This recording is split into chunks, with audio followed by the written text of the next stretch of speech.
जय हिंद साथियों, आज हम बात करेंगे आपका कि बीपीएससी के किसी भी एग्जाम की तैयारी करने के लिए आपको ये घटना चक्र जो आपका बीपीएससी का पुरालोकन बुक है ये बनाना क्यों जरूरी है। चलिए आज हम प्रूफ के साथ आपको दिखाते हैं। जब तक आपको प्रूफ नहीं दिखाते हैं तो आप लोग भरोसा नहीं करते हैं। चलिए आपको प्रूफ दिखाते हैं। अभी जो आपका 17वीं बीपीएससी के एग्जाम हुआ है, अब दिखाते हैं आपको जो 17वीं बीपीएससी के एग्जाम हुआ है इसमें कितने प्रश्न है जो आपका सेम टू सेम बीपीएससी के पीआईक्यू यानी प्रीवियस ईयर क्वेश्चन से आपका आया है। ठीक है, यानी क्वेश्चन बैंक से पूछा गया है। इसको हम प्रूफ के साथ आपको हम दिखाते हैं। अब देखिए इस प्रश्न को देखिए। पहले ये प्रश्न आपका है कि भारतीय राष्ट्रीय कांग्रेस के 1912 पटना अधिवेशन का अध्यक्ष कौन थे। तो ये था आपका आर.एन. मोघोलकर थे। अब देखिए ये प्रश्न जो आपका है 17वीं बीपीएससी में आपका इस बार पूछा गया था, जो आपका 13 दिसंबर को पेपर हुआ था उसमें यह प्रश्न पूछा गया है। अब देखिए यही प्रश्न इससे पहले आपका बीपीएससी कब पूछा है, यहाँ देखिए प्रश्न आपका है 1912 में पटना में होने वाली भारतीय राष्ट्रीय कांग्रेस के अधिवेशन के अध्यक्ष कौन थे। ये था आपका आर.एन. मोघोलकर। अब सेम प्रश्न है। अब देखिए ये प्रश्न आपको पूछा गया था बीपीएससी स्कूल टीचर 7/12/2023 में, यानी बीपीएससी टीचर के एग्जाम से आपका प्रश्न अब 17वीं बीपीएससी में आ रहा है। ठीक है, यानी देखिए बीपीएससी क्या कर रहा है ना, बीपीएससी आलसी हो गया है। ठीक है, क्या करता है, जो बीपीएससी का सिविल सर्विस का पहले पेपर हुआ था उस पेपर से क्या करता है, क्वेश्चन अभी बीपीएससी टीआरडी में पूछ देता है, जो अभी टीचर के एग्जाम चल रहा है उसमें पूछ देता है। अब क्या कर रहा है, टीचर वाले प्रश्न को अब बीपीएससी में पूछ रहा है सिविल सर्विस में, यानी उसी प्रश्न को वो रोटेट कर रहा है। ठीक है, यानी इससे आपको एक पता चलता होगा कि यदि आप 71वीं बीपीएससी की तैयारी कर रहे हैं, ठीक है, चाहे आने वाले बीपीएससी टीआरडी 4 के लिए तैयारी कर रहे हैं, तो आप दोनों के लिए आपका ये क्वेश्चन बैंक बनाना बहुत जरूरी है, क्योंकि वहां से बहुत सारे प्रश्न आपका रिपीट कर देते हैं। ठीक है, ये प्रश्न देख लिए। चलिए आगे देखते हैं, आपका और प्रश्न है आपको दिखाते हैं। अब इस प्रश्न को देखिए। प्रश्न आपका है कि मंत्रिपरिषद की संख्या को किस संवैधानिक संशोधन द्वारा लोकसभा सदस्य का 15% तय किया गया। तो आपको पता होगा ये होगा 51वां संविधान संशोधन होगा, ऑप्शन बी होगा। अब देखिए ये प्रश्न जो है अभी आपका 17वीं बीपीएससी में पूछा गया था, जो आपका 13 दिसंबर को पेपर हुआ था उसमें। ठीक है, अब चलिए दिखाते हैं कि ये सेम टू सेम प्रश्न इससे पहले बीपीएससी कब पूछा है, सेम टू सेम प्रश्न। अब आइए देखिए यहां पर देखिए प्रश्न को। प्रश्न क्या है, क्वेश्चन कर आपका कि निम्नलिखित में से किस संवैधानिक संशोधन अधिनियम द्वारा मंत्रिपरिषद की संख्या लोकसभा के कुल सदस्य संख्या के 15% की सीमा तक निर्धारित की गई है। यानी सेम टू सेम प्रश्न आपका है। ये आपका क्या होगा, 51वां संविधान संशोधन होगा, 2003 होगा। अब देखिए ये प्रश्न कब पूछा है इससे पहले, तो ये आपका 66वें बीपीएससी 2020 में प्रश्न पूछा है, और ये सेम टू सेम प्रश्न आपका अभी जो 17वीं बीपीएससी का एग्जाम हुआ है उसमें आपका ये रिपीट कर दिया है। तो पता चल रहा है क्यों क्वेश्चन बैंक बनाना जरूरी है, हम बार बार क्यों बोलते थे। अब चलिए आगे दिखाते हैं आपको। और ये तो हम प्रश्न देख लिए। ये प्रश्न देखिए आपका, ये प्रश्न आपका है कि ब्रिटिश शासन के दौरान नया प्रांत बिहार कब अस्तित्व में आया। ठीक है, देखिए इस प्रश्न में बहुत सारे स्टूडेंट में कंफ्यूजन था, तो क्या करा, नया प्रांत बिहार कब अस्तित्व में आया। तो ध्यान रखिए, पूछे अस्तित्व में आया है तब आपका होगा 1 अप्रैल 1912। ठीक है, 1 अप्रैल 1912 को फाइनली आपका बिहार जो है वो बंगाल से अलग होकर आपका अस्तित्व में आया था। ठीक है, तो 1 अप्रैल 1912 होगा। लेकिन बहुत पहले विद्यार्थी आपका मार्च 1912 मार्क आया था, क्योंकि उसको याद था 22 मार्च। ठीक है, तो 22 मार्च को स्थापना हुआ था, लेकिन इसने फाइनली अस्तित्व में नहीं आया था। ठीक है, लेकिन देखिए ये प्रश्न आपका 17वीं बीपीएससी में पूछा गया है। ठीक है, अब चलिए आपको दिखाते हैं कि यही प्रश्न आपका सेम टू सेम इससे पहले बीपीएससी कब पूछा है। ठीक है, तो देखिए ये प्रश्न देखिए आपका, यहाँ ध्यान से देखिए प्रश्न को। क्वेश्चन क्या है, क्वेश्चन कर आपका बिहार की स्थापना कब की गई थी। तो क्या होगा, 1912 होगा। ठीक है, यहाँ पर आपका अप्रैल का कोई चर्चा नहीं किया गया है, मार्च का, लेकिन इसका जो एक्सप्लेनेशन है उसमें इसका चर्चा किया गया है। आप जब पढ़ते हैं तो ऐसा तो नहीं है सिर्फ क्वेश्चन आंसर देखकर आगे बढ़ते हैं, इसीलिए कहता है आपको कि एक्सप्लेनेशन पढ़ना जरूरी है। यहाँ पर देखिए, यहाँ पर देख लीजिए आप क्या है, 1 अप्रैल 1912 को बिहार और उड़ीसा को सम्मिलित कर एक नवीन प्रांत बिहार का उदय हुआ। ठीक है, अस्तित्व में आया। कब आया, 1 अप्रैल 1912 को आया। ठीक है, और 1 अप्रैल 1936 को आपका बिहार से उड़ीसा अलग हुआ था। ठीक है, तो यहाँ पर देख सकते हैं 1 अप्रैल 1912 ही दे रहा है। ठीक है, तो जब इसका आप एक्सप्लेनेशन पढ़े रहते तो ये भी प्रश्न आपका बन जाता। ठीक है, इसीलिए कहते हैं एक्सप्लेनेशन के साथ आप पढ़िए। और जो अभी हम क्लास करवा रहे हैं या मैम के थ्रू जो क्लास चल रहा है उसमें भी आपको एक्सप्लेनेशन के साथ ही आपको करवा रहे हैं। ठीक है, इसीलिए करवाते हैं। अब देखिए आगे चलिए और क्वेश्चन आपको दिखाते हैं। ये प्रश्न को देखिए ध्यान से। क्वेश्चन क्या है? क्वेश्चन आपका है कि 42वें संविधान संशोधन द्वारा कौन से 2 शब्द प्रस्तावना में जोड़े गए थे? ठीक है, तो कौन सा जोड़ा गया था? ऐसे 3 शब्द जोड़ा गया था। तो इसमें क्या धर्मनिरपेक्ष और समाजवादी होगा, धर्मनिरपेक्ष और समाजवादी होगा। ठीक है, क्वेश्चन आसान है, लेकिन ये भी प्रश्न आपका 17वीं बीपीएससी में पूछा है और ये भी आपका बीपीएससी के PYQ से क्वेश्चन पूछा गया है। चलिए दिखाते हैं इससे पहले कब पूछा है। अब देखिए, ये प्रश्न आपका है 69वीं बीपीएससी का। ठीक है, क्वेश्चन क्या है कि भारतीय संविधान के 42वें संशोधन के संबंध में निम्नलिखित कथनों पर विचार कीजिए। देखिए, ये इसको बोलते हैं बीपीएससी का क्वेश्चन। 17वीं बीपीएससी में आपका ऐसे प्रश्न आना चाहिए था, लेकिन क्या किया, वन लाइनर क्वेश्चन पूछ दिया। ठीक है, लेकिन फिर भी इस प्रश्न से देखिए 69वीं बीपीएससी का क्वेश्चन है। देखिए आपको दिखाते हैं, नीचे जल्दी देखिए, ये देखिए पूछा है, ये प्रश्न आपका 69वीं बीपीएससी में पूछा है। अब देखिए इसी के एक स्टेटमेंट से ही प्रश्न आपको उठा लिया है। देखिए क्या लिखा है यहाँ पर, फर्स्ट में देखिए, इसने प्रस्तावना के 3 शब्द जोड़े हैं, समाजवाद, पंथ निरपेक्ष और अखंडता, जबकि वहां पर 2 ही शब्द आपसे पूछ रहा था। ठीक है, तो यानी 69वें बीपीएससी के जो 4 पॉइंट दिया था उसमें से एक पॉइंट को उठाकर आपका प्रश्न पूछ दिया 17वीं बीपीएससी में।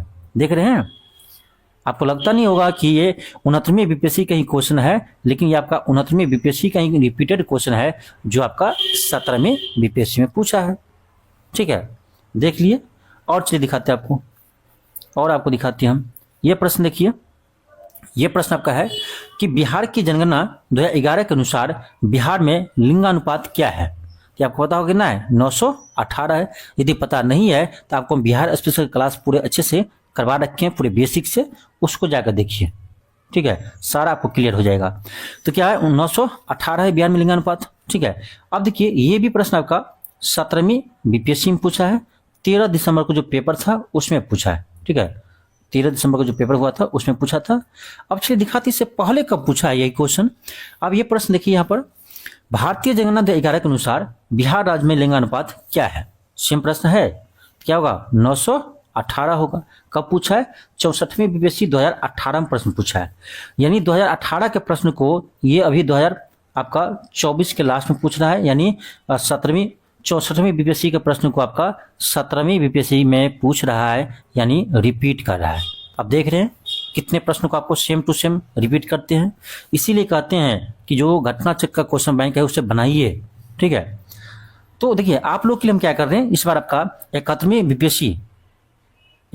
बीपीएससी और आपका बीपीएससी टियरी 4 वाले के लिए, ठीक है, टियरी 4 वाले के लिए आपका जो घटना चक्र ये बुक है, उस बुक को हम पूरे सोल्व करवाने जा रहे हैं। आपका चैप्टर वाइज पूरे आपको सोल्व करवाएंगे, सब्जेक्ट वाइज। ठीक है, और एक्सप्लेनेशन के साथ। ठीक है, जिससे आपका जैसे आपका ये 17वीं बीपीएससी में क्वेश्चन रिपीट किया है, इतना सारे क्वेश्चन, तो जितने भी क्वेश्चन आपका रिपीट करेंगे वो आपका आसानी से बन जाए। इस क्वेश्चन बैंक आपको कंटेस्ट करना होगा। ठीक है, तब आपका सिलेक्शन आसानी हो जाएगा। ठीक है, और चलिए दिखाते हैं आपको, और प्रश्न है, ऐसा नहीं है, और भी प्रश्न दिखाते हैं आपको। यह क्वेश्चन देखिए, रामकृष्ण मिशन की स्थापना किसके द्वारा की गई थी? तो आपको याद होगा 1897 में किया था, कौन? स्वामी विवेकानंद जी। ठीक है, 1897 ईस्वी में स्वामी विवेकानंद जी के द्वारा रामकृष्ण मिशन की स्थापना किया गया था। अब ये प्रश्न आपका 17वीं बीपीएससी में पूछा है। ठीक है, और ये जो 13 दिसंबर का आपका पेपर हुआ था उसमें पूछा है। ठीक है, अब चलिए देखते हैं ये प्रश्न इससे पहले कब पूछा है बीपीएससी। यहां देख लीजिए, क्वेश्चन क्या है, स्वामी विवेकानंद ने रामकृष्ण मिशन की स्थापना किस वर्ष की? थोड़ा सा लैंग्वेज में चेंज है, लेकिन सेम टू सेम है। कब किया था? तो 1897 में किया था। यह प्रश्न कब पूछा है? 41वां बीपीएससी 1996 में पूछा है। ये चीज देखिए, 1996 के प्रश्न को अभी आपका 2024 में पूछा जा रहा है। ठीक है, यानी ये आपका जो क्वेश्चन 1994 में पूछा था, वो प्रश्न को अभी आपका 2024 में बीपीएससी रिपीट कर रहा है। ठीक है, तो इसको देखकर आपको क्या लगता है, क्वेश्चन बैंक बनाना कितना आवश्यक है? ठीक है, हम बार बार क्यों बोलते हैं। ठीक है, अब चलिए दिखाते हैं, आगे प्रश्न दिखाता है आपको। ये क्वेश्चन देखिए क्या है, करो या मरो का नारा किसने और कब दिया था? तब वो आपको पता ही होगा, महात्मा गांधी जी ने दिया था। कब? भारत छोड़ो आंदोलन 1942 के समय दिया था। ठीक है, ये प्रश्न आपका 17वीं बीपीएससी में आया है। ठीक है, पूछा था। अब चलिए दिखाते हैं इससे पहले कब पूछा है। यहां देख लीजिए, क्वेश्चन क्या है, करो या मरो का संबंध किस आंदोलन से है? तो किस आंदोलन से है? भारत छोड़ो आंदोलन से है। किसने दिया था वो पूछ रहा है। तो चलो ठीक है, आपको नहीं पता होगा तो यहाँ आप एक्सप्लेनेशन पढ़ लेते ना तो आपको पता हो जाता किसने दिया है, महात्मा गांधी जी ने दिया है। तो इसलिए कहते हैं क्वेश्चन जब आप बनाते हैं ना सिर्फ आंसर टिक करके आगे मत बढ़िए, जो एक्सप्लेनेशन दिया है ना उसको भी पढ़िए, ठीक, अंडरलाइन कीजिए जो पॉइंट अंडरलाइन करने वाला है। जैसे अब यहाँ 8 अगस्त 1942 अंडरलाइन करने वाला है तो उसको कीजिए, ठीक है। करो या मरो का नारा दिया था उसको कीजिए अंडरलाइन, ऐसे पढ़िएगा ना तो आपको ज़्यादा याद रहेगा। और जब आपका एक्सप्लेनेशन से आपका प्रश्न एग्जाम में आएगा ना तो वो भी आपको बन जाएगा, ठीक है। तो ये जो प्रश्न है इसी के एक्सप्लेनेशन से आपको पूछा गया है ये प्रश्न, ठीक है। और चलिए देखते हैं ये प्रश्न। देखिए आपका क्वेश्चन आपका है कि संथाल विद्रोह आदिवासी आंदोलन कब हुआ था, ठीक है। ये कब हुआ था? 1855 से 56 हुआ था, आपको पता होगा। ये प्रश्न आपका 17वीं बीपीएससी में पूछा है, लेकिन इसका जो आपका री एग्जाम हुआ था 4 जनवरी को, उसमें यह पूछा है, ठीक है। 4 जनवरी को जो पेपर हुआ था री एग्जाम, उसमें यह प्रश्न पूछा गया था। अब चलिए इसका एक्सप्लेनेशन दिखाते हैं, सॉरी इसका दिखाते हैं इससे पहले कब पूछा है, ठीक है। यहाँ देख लीजिए क्वेश्चन क्या है, किसके नेतृत्व में संथाल विद्रोह 1855-56 हुआ है? किसके नेतृत्व हुआ था? तो सिद्धो और कान्हू के नेतृत्व हुआ था। तो इसका आंसर क्या होगा? ई होगा, इनमें से कोई नहीं। आप कहेंगे सर ये तो सेम टू सेम प्रश्न नहीं है, लेकिन देखिए ना यहाँ पर जो इस प्रश्न का आंसर होगा ना वो इस प्रश्न में ही आंसर दिया हुआ है। यहाँ देखिए ना उस प्रश्न में ही यहाँ पे आंसर है कि किसके नेतृत्व में संथाल विद्रोह 1855-56 हुआ है। तो यहाँ पर कह तो रहा है संथाल विद्रोह 1855-56 हुआ है, यानी इस प्रश्न में ही इसका जवाब है। इस प्रश्न में ही इस प्रश्न का जवाब है जो अभी आपका 17वीं बीपीएससी में पूछा है, ठीक है। तो आप देख सकते हैं ये प्रश्न आपका इससे पहले किस में पूछा है, तो बीपीएससी टीआरई 2.0 में क्वेश्चन पूछा है। यानी बीपीएससी टीआरई 2 का जो क्वेश्चन है वो आपका 17वीं बीपीएससी में दे रहा है, ठीक है। और जो आपका 64वीं 65वीं बीपीएससी में क्वेश्चन पूछा गया था वो आपका बीपीएससी टीआरई 3 में पूछ रहा है, टीआरई वाला एग्जाम पूछ रहा है। यानी क्या करते बीपीएससी ना उसी प्रश्न को ये रोटेट कर रहा है, ठीक है, कभी उधर से उधर कभी उधर से उधर, ठीक है। तो हम लोग क्यों ना करें ऐसा कि इस क्वेश्चन बैंक को ही पूरे बना ले और एक एक प्रश्न को कंठस्थ रखे। यहाँ से यदि प्रश्न आता है 15 प्रश्न भी आ गया 20 प्रश्न भी आ गया तो बहुत हेल्प हो जाता है, ठीक है। चलिए और दिखाते हैं आपको। इसके लिए आपको हम क्या करते हैं, इस पर आपको घटना चक्र का जो आपका क्वेश्चन बैंक अभी हम दिखाए थे उसी को हम क्या करें सोल्व करवा रहे हैं आपका सब्जेक्ट वाइज और चैप्टर वाइज। तो आप लोग इस क्लास को जरूर देखिएगा और ये क्लास आपका कल से स्टार्ट होगा, ठीक है। पूरे क्वेश्चन बैंक को हम हल करने वाले हैं एक्सप्लेनेशन के साथ, ठीक है। आगे चलिए देखते हैं आपका। अब देखिए ये प्रश्न इससे पहले भी पूछा है, देखिए ईस्वी 1855 में संथाल विद्रोह का नेतृत्व किसने किया था, ठीक है, सिद्धो और कान्हू ने। तो देखिए 67वीं बीपीएससी में जो प्रश्न पूछा था उसको आपको ये टीआरई 2 में पूछा है, ठीक है। और इसी प्रश्न को आपका अभी 17वीं बीपीएससी में पूछा है। तो देख रहे हैं ना कैसे रोटेट कर रहे हैं क्वेश्चन को, ठीक है। चलिए और दिखाते हैं आपको, यहाँ देखिए क्वेश्चन आपका है कि फराजी आंदोलन के संस्थापक कौन थे? फराजी आंदोलन के संस्थापक कौन थे? ये था आपका हाजी शरीयतुल्लाह, ठीक है। ये भी प्रश्न आपका 17वीं बीपीएससी में पूछा है। कब का पेपर में? तो 13 दिसंबर वाले पेपर में पूछा है, ठीक है। अब चलिए दिखाते हैं ये प्रश्न इससे पहले कब पूछा है। यहाँ देख लीजिए क्या है क्वेश्चन, फराजी आंदोलन की शुरुआत किसने की? कौन किया है? हाजी शरीयतुल्लाह ने किया है। ये क्वेश्चन आपका 64वीं बीपीएससी 2018 में पूछा है, ठीक है। 64वीं बीपीएससी 2018 के प्रश्न को अभी आपका 17वीं बीपीएससी में पूछ रहा है। देख रहे हैं ना क्या खेल कर रहे हैं बीपीएससी, कितना आलसी हो गया है। तो कोई बात नहीं, आलसी है तो हमको फायदा मिलेगा, हम क्वेश्चन बैंक को पूरा बना के जाएंगे, पूरे जी पर रट के जाएंगे उसको, तो आसानी से हम 15-20 क्वेश्चन आपको हेल्प हो जाएगा, ठीक है। कोई बात नहीं, आगे चलिए दिखाते हैं आपका। और ये देखिए बिरसा मुंडा विद्रोह कहाँ हुआ था? तो रांची के क्षेत्र में हुआ था बिरसा मुंडा के नेतृत्व में, ठीक है। ये आपका 17वीं बीपीएससी में पूछा है, लेकिन आपका जो री एग्जाम हुआ था 4 जनवरी उसमें पूछा था, ठीक है। अब देखिए यही प्रश्न इससे पहले कब आया है, बिरसा मुंडा का कार्य क्षेत्र कौन सा था? रांची। सेम प्रश्न है ये आपका 2008 में ये प्रश्न पूछा गया, देख रहे हैं। जो 8 में प्रश्न पूछा था वो अभी 2025 में पूछा जा रहा है, ठीक है ना।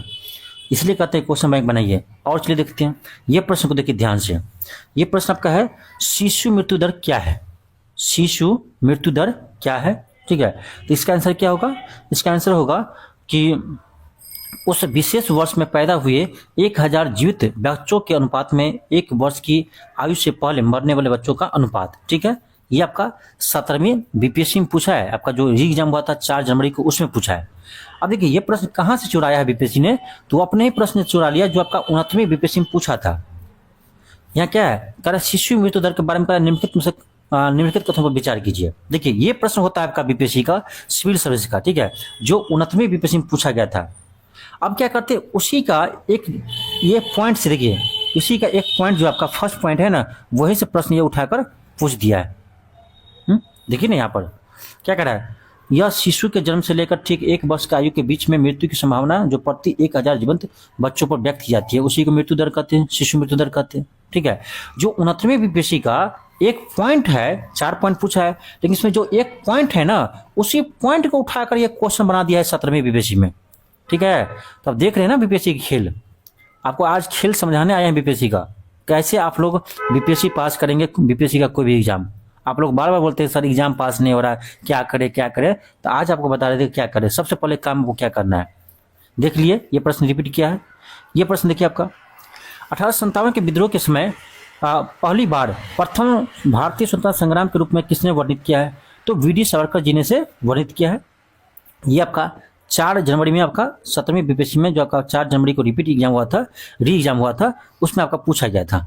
ठीक है, अब देखिए इससे पहले कब पूछा है बीपीएससी, यहाँ देख लीजिए 1857 के विद्रोह को किसके द्वारा प्रथम भारतीय स्वतंत्रता संग्राम के रूप में वर्णित किया है, तो कौन किया है, वी.डी. सावरकर ने किया है। अब देखिए इसका आंसर दिखाते हैं आपको, यहाँ देखिए ये प्रश्न कब पूछा है, तो ये आपका 67वीं बीपीएससी में पूछा है 2022 में, और यही प्रश्न आपका बीपीएससी टीआरई में पूछा है 8/12/2023 में, देख रहे हैं, और यही प्रश्न आपका अभी पूछ रहा है 2025 में आपका 17वीं बीपीएससी में। यानी एक ही प्रश्न को देख रहे हैं कितना बार रिपीट कर रहे हैं, देख रहे हैं ना, इसलिए कहते हैं क्वेश्चन बैंक बनाइए। आगे चलिए देखिए, अब देखिए ये प्रश्न आपका यहाँ भी पूछा है बीपीएससी टीआरई में 9 to 10 में पूछा है, ये क्वेश्चन सेम टू सेम प्रश्न है। ठीक है ना, तो यानी बीपीएससी जो पहले हो चुका है ना सिविल सर्विस का, उसी का प्रश्न अभी आपका टीचर वाले एग्जाम पूछ रहा है, और टीचर वाले एग्जाम का प्रश्न अभी आपका बीपीएससी में पूछ रहा है। इसी को रोटेट कर रहे हैं। इस गणित को आपको समझाने के लिए हम आज ये आपको क्लास लेकर आए हैं। इस गणित को आप समझिए क्या बीपीएससी कर रहे हैं। ठीक है, चलिए आगे दिखाते हैं आपको। ये क्वेश्चन देखिए, कौन सी नदी बिहार का शोक के रूप में जानी जाती है, आपको पता होगा कोसी नदी को बिहार का शोक नदी कहते हैं। ये पूछा आपका 4 जनवरी को जो आपका री एग्जाम हुआ था 17वीं बीपीएससी का, उसमें ये प्रश्न पूछा गया है। ठीक है, अब चलिए इससे पहले देखते हैं बीपीएससी कब पूछा है। यहाँ देख सकते हैं बिहार का शोक नदी किसे कहते हैं, तो कोसी कहते हैं। कब पूछा है, 67वीं बीपीएससी 2022 में पूछा है। ठीक है, तो आप समझ रहे हैं ये क्वेश्चन आपका रिपीट किया है। कितना क्वेश्चन रिपीट किया, कितना दिखाया आपको हम। आगे देखिए, ये क्वेश्चन आपका है कि कोसी मैदान की समुद्री तल से ऊंचाई कितनी है, तो कितनी है, 30 मीटर है। ये प्रश्न आपका अभी जो आपका 17वीं बीपीएससी का आपका री एग्जाम जो हुआ है 4 जनवरी को, उसमें ये प्रश्न पूछा है। और इससे पहले कब पूछा है देख लीजिए आप अपने आंख से। क्वेश्चन आपका है कोसी नदी के मध्य समुद्री तल से ऊंचाई कितनी है, कितना, 30 मीटर है। कब पूछा है, 69वीं बीपीएससी में पूछा है। ठीक है, और ये बीपीएससी टीआरई 3 में पूछा है, टीचर को जो एग्जाम हुआ था उसमें भी ये प्रश्न पूछा गया है, आप जाकर मिला लीजिए। ठीक है, यानी 69वीं बीपीएससी के क्वेश्चन को 17वीं बीपीएससी में रिपीट किया है। 4 क्वेश्चन तो मुझे लग रहा है 69वीं का ही 17वीं में पूछ दिया है। 4 क्वेश्चन अभी तक आपको आ गया होगा, काउंट कीजिएगा सही से। अब देख लीजिए क्वेश्चन देखिए, भारतीय राष्ट्रीय कांग्रेस के पहले मुस्लिम अध्यक्ष कौन थे, तो वदरुद्दीन त्यागी जी थे, ऑप्शन बी होगा। ये 4 जनवरी को पूछा है 17वीं बीपीएससी में री एग्जाम में। यह प्रश्न देखिए से पहले आया है, सेम टू सेम तो नहीं आया है। भारतीय राष्ट्रीय कांग्रेस के द्वितीय मुस्लिम अध्यक्ष कौन थे, पूछा है क्वेश्चन। ठीक है, तो इसका क्या होगा, रहमतुल्लाह मोहम्मद सियानी होगा। लेकिन इसी का एक्सप्लेनेशन जब आप पढ़ेंगे ना, इसी का एक्सप्लेनेशन आप जब पढ़ेंगे तब आपको यहीं पर मिलेगा कि भारतीय राष्ट्रीय कांग्रेस के प्रथम मुस्लिम अध्यक्ष वदरुद्दीन त्यागी थे। तो इसका जो एक्सप्लेनेशन है, वहीं से आपका प्रश्न यहाँ पर पूछा गया है 17वीं बीपीएससी में। ठीक है, तो आज आपको इस क्लास देखकर ये पता चल गया होगा कि बीपीएससी का पीआईक्यू बनाना क्यों जरूरी है, और इसका एक्सप्लेनेशन को भी अच्छे से पढ़ना क्यों जरूरी है। ठीक है, क्योंकि एक्सप्लेनेशन से भी प्रश्न आया है, देख सकते हैं। चलिए आगे दिखाते हैं, और प्रश्न दिखाते हैं आपको ना। अब देखिए 17वीं बीपीएससी का कितना क्वेश्चन रिपीट किया है। राष्ट्रीय कांग्रेस के सन 1922 में गया का अधिवेशन का अध्यक्ष कौन थे, तो चित्तरंजन दास थे, आपको पता होगा। ये प्रश्न जो है ना 4 जनवरी को पूछा है 17वीं बीपीएससी के री एग्जाम में, ठीक है। अब देखिए ये प्रश्न इससे पहले कब पूछा है, यहाँ देख लीजिए। यहाँ पर है कि बिहार में किस स्थान पर भारतीय स्टेट कांग्रेस का 1922 का अधिवेशन हुआ है, तो गया में हुआ है, ठीक है। यहाँ अध्यक्ष नहीं दिया है, लेकिन जब इसका एक्सप्लेनेशन आप पढ़ेंगे यहाँ पर दिया है कि इसका अध्यक्ष कौन थे, CR दास के अध्यक्षता में हुआ था, ठीक है। तो यानी इसके एक्सप्लेनेशन से ही यानी ये आपका 47वां बीपीएससी 2005 के प्रश्न रिपीट कर रहा है, देख लीजिए 2005 के प्रश्न से ये प्रश्न आपसे पूछ रहा है 17वीं बीपीएससी में, ठीक है। चलिए और दिखाते हैं आपको और प्रश्न। यहाँ देखिए ये प्रश्न आपका है कि हल्के बुलेट प्रूफ हेलमेट तथा आवरण अपने निर्माण में किस फाइबर का उपयोग करते हैं, तो बुलेट प्रूफ हेलमेट बनाने के लिए हम केवलर का प्रयोग करते हैं, किसका, केवलर का, ठीक है। ये भी प्रश्न आपका 17वीं बीपीएससी में अभी पूछा है आपका, जो 4 जनवरी को री एग्जाम हुआ है उसमें ये प्रश्न आपको पूछा गया है, ठीक है। ये प्रश्न इससे पहले कब पूछा है बीपीएससी, देख लीजिए। यहाँ पर क्वेश्चन आपका है बुलेट प्रूफ जैकेट बनाने के लिए किसका उपयोग करते हैं, किस फाइबर का, तो केवलर, ठीक है। ये प्रश्न आपका 69वें बीपीएससी में पूछा है, 69वें बीपीएससी में पूछा है। तो यानी 69वें बीपीएससी से हमको लग रहा है 5 से 6 प्रश्न आपको आ गया, मिल गया होगा, जो आपका 69वें बीपीएससी से ही रिपीट किया है। आप देख सकते हैं जस्ट पीछे जो पेपर हुआ है, ठीक है। इसीलिए कहते हैं क्वेश्चन बैंक बना कर जाइए आप एग्जाम में, ठीक है। ये क्वेश्चन देखिए, क्वेश्चन है poverty and un British rule in India पुस्तक 1901 में किसके द्वारा प्रकाशित किया गया था, ये किताब का दादा भाई नौरोजी के द्वारा, ऑप्शन ए होगा। ये प्रश्न आपका 4 जनवरी को पूछा है बीपीएससी के 17वें बीपीएससी के एग्जाम में। ये प्रश्न इससे पहले कब पूछा है, देख लीजिए सेम प्रश्न है। Poverty and un British rule in India पुस्तक के लेखक किसने लिखा है, तो दादा भाई नौरोजी ने लिखा है, ठीक है। कौन लिखा है, दादा भाई नौरोजी ने लिखा है, ठीक है। ये प्रश्न कब पूछा है बीपीएससी ने, देख लीजिए आपका 64वीं बीपीएससी में ये प्रश्न पूछा है, 64वें बीपीएससी का रिपीट किया है। चलिए और दिखाते हैं आपको, और होगा आपका क्या, हाँ देखिए ये प्रश्न जो आपका है ना, इससे पहले आपको दिखाए थे फर्स्ट क्वेश्चन ये आपको दिखाए थे हम कि इनमें से किस में संविधान संशोधन ने एक राज्य में मुख्यमंत्री सहित मंत्रिपरिषद की अधिकतम संख्या निर्धारित की गई है, वहां था लोकसभा का प्रश्न सेम है। वहां पर प्रश्न यह था कि लोकसभा में मंत्रिपरिषद का 15% निर्धारित की गई है किस संविधान संशोधन के द्वारा, तो ये क्या होगा 91वें संविधान संशोधन के द्वारा। तो आपको पता ही होगा, चाहे आपका केंद्र के लिए मंत्रिपरिषद हो चाहे आपका राज्य के लिए मंत्रिपरिषद हो, उसका संख्या का निर्धारण आपका एक ही 91वें संविधान संशोधन के द्वारा ही किया गया है। तो एक प्रश्न आपका पूछ दिया कहां पर, तो 13 दिसंबर को जो आपका 17वें बीपीएससी की एग्जाम हुआ उसमें पूछ दिया, और एक प्रश्न पूछ दिया आपका जो 4 जनवरी में हुआ है उसमें पूछ दिया, यानी सेम प्रश्न आपका 17वें बीपीएससी में ही रिपीट किया है, ठीक है। इसीलिए कहते हैं आपका जो घटना चक्र का बुक है उसको आप बनाइए, ठीक है। जो घटना चक्र आपका बुक है उसको सॉल्व कीजिए, क्योंकि यहाँ से आपका सीधे क्वेश्चन रिपीट कर रहे हैं। आज आपको हम प्रूफ के साथ दिखा दिए हैं, ठीक है। प्रूफ के साथ आपको दिखा दिए हैं कि क्यों आपका इस बुक को बनाना जरूरी है, ठीक है। तो आप चाहे 71वीं बीपीएससी की तैयारी कर रहे हैं, ठीक है, चाहे आप बीपीएससी टीआरई 4 की तैयारी कर रहे हैं, ठीक है, तो आपको इस बुक को बनाना जरूरी है। जो बुक आपको अभी हम दिखाए थे, ठीक है, उस बुक को आप बनाइए, ठीक है। और इसको बुक को हम भी आपको सोल्व करवाना स्टार्ट कर रहे हैं, ठीक है। तो आपको कल से इसी चैनल पर आपको जो बीपीएससी की घटना चक्र का बुक है उसको आपको हम चैप्टर वाइज आपको सोल्व करवाने जा रहे हैं, सब्जेक्ट वाइज, और आपके पूरे सब्जेक्ट को हम हल करवाएंगे और आपका एक्सप्लेनेशन के साथ करवाएंगे, जिससे आपको याद करना आसानी हो, क्योंकि एक्सप्लेनेशन से भी प्रश्न आया है, अभी आप देखे होंगे, ठीक है। तो इतने प्रश्न आपका जब 17वीं बीपीएससी में रिपीट किया है तो 71वीं बीपीएससी में भी करेगा और आपका बीपीएससी टीआरई 4 में भी करेगा, ठीक है। क्योंकि बीपीएससी उसी प्रश्न को रोटेट करते हैं, नया प्रश्न नहीं बनाते हैं, क्योंकि वो काम चोर है, सिंपल है। यदि बीपीएससी काम चोर बनते तो हमको भी फायदा है, इसका फायदा हम क्यों नहीं उठाए, ठीक है। इसीलिए आपको क्या करना है, आपको कल से क्लास करना है, जो आपको हम करवाएंगे। तो आपका कल से इस बुक का आपका क्लास चलेगा और इसमें देखिए आपका अभी तक जितने भी बीपीएससी में एग्जाम हुआ है उन सभी प्रश्नों को आपको शामिल किया गया है। ये आपका अपडेटेड बुक है, इसमें 17वीं बीपीएससी के पेपर को भी आपको शामिल किया गया है। यानी 17वीं बीपीएससी के जो पेपर हुआ था उसके क्वेश्चन भी इसमें शामिल है। ठीक है, तो इस बुक को आपको कल से करवाने वाले हैं। ठीक है, कुछ क्लास हम करवाएंगे और कुछ क्लास आपको मैम भी करवाएंगे। ठीक है, तो उस क्लास को आप देखिएगा और पूरे डिटेल्स में आपका ये क्लास चलेगा। ठीक है, क्योंकि देखिए ना आपका प्रश्न सीधे आपका क्वेश्चन बैंक से आपका सीधे आ रहे हैं, तो आपको बनाना बहुत जरूरी है। इसीलिए आपको ये क्लास आज लेकर आए हैं, क्योंकि आपको पहले दिखा दे। जब तक आप लोग को हम प्रूफ दिखाते नहीं है ना, तब तक आप लोग मानते नहीं है। ठीक है, जब तक आप प्रूफ नहीं दिखाते आप मानते नहीं है। आज आपको हम प्रूफ दिखा दिए 17वीं बीपीएससी का, तो उसी तरह से आपका टीआरडी 3 का भी आपको प्रूफ दिखाने का जरूरत पड़ेगा तो हम दिखा देंगे, जो आपका पहले वाले एग्जाम से पूछा गया है। ठीक है, तो बीपीएससी का कोई भी एग्जाम है ना, उसमें आपका मैक्सिमम प्रश्न आपके बीपीएससी के क्वेश्चन बैंक से ही रहता है। ये आज आपको प्रूफ भी हो गया, प्रूफ करके हम दिखा दिए। ठीक है, तो इसीलिए आप किसी भी चीज की तैयारी करें। आप बीपीएससी में आप चाहे 17वीं या 71वीं बीपीएससी की तैयारी कर रहे हैं, ठीक है, चाहे आप बीपीएससी टीआरडी 4 की तैयारी कर रहे हैं, तो आप इस क्लास को जरूर देखिएगा, जो आपको कल से इस चैनल पर चलेंगे। चलिए मिलते हैं नेक्स्ट क्लास में। आज के लिए इतना ही। थैंक यू, धन्यवाद।